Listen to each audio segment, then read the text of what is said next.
Hello, welcome to the week one Power Grid Bible study on Psalm 40.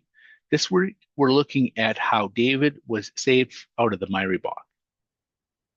Take a moment to read Psalm 40, pause the video, and come back. Great. Key verses for this psalm, are verses 2 through 3. He drew me up from the pit of destruction, out of the miry bog, and set my feet upon a rock, making my steps secure. He put a new song in my mouth, a song of praise to our God. Many will see and fear and put their trust in the Lord. This psalm is a psalm of Mizmor, which is a song sung to the accompaniment of string instruments. Also has elements of both types of psalms, thanksgiving and lament. As a reminder, psalms of thanksgiving are aware of the reality of pain in this world. They see the sin of this world at odds with a loving, present God, and they are confident in the Lord to deliver us from the evil in this world. While Psalms of lament see the sin of this world, the psalmist can feel like the Lord is distant and evil is winning, but they direct their appeal to the Lord, they seek deliverance from trouble or distress. They know the Lord is their only hope for deliverance. An outline of the psalm. Verses 1 through 4 is a description of deliverance. Verses 5 through 10 is about personal faithfulness and witness. Verses 11 through 12, the need for divine aid. And then finally, verses 13 through 17, a speedy delivery. Verses 1 through 4, description of deliverance. The used word for waited, quava, in Psalms 37 through 39 had the tense that is waiting, that was anticipating and hopeful. The tense used for this word in Psalm 40, though, is an experienced reality. So it's slightly different, kind of a culmination. And David is drawn up in this psalm from a miry bog, which gives him no secure footing and leads to destruction. And he is set upon a solid rock. And he's from a place of hopelessness to a place of hope and security. And it is the Lord who moved David to this solid rock. And David was hopeless to get to the solid rock while he was in the miry bog. And the Lord put a new song in his mouth. David sings praises to the Lord for his deliverance. The song, like the deliverance, is given from the Lord. When it says, many will see and fear.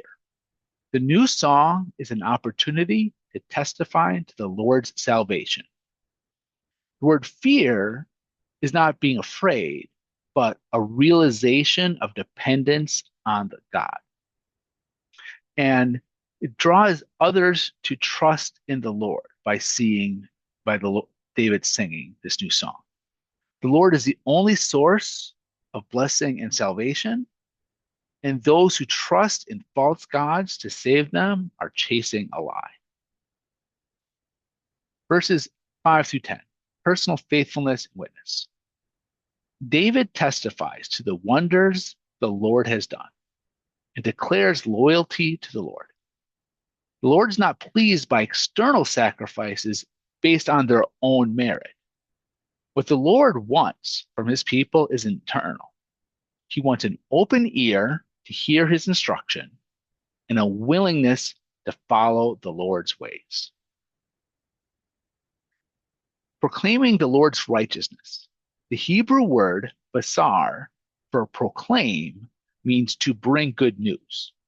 The same or very similar to the Greek word euangelion, meaning gospel or good news. David could not refrain from telling of the Lord's faithfulness. David's internal submission leads to external words. The Lord's faithfulness and steadfast love and the Lord's salvation are things he has to tell about. Verses 11 through 12, the need for divine aid.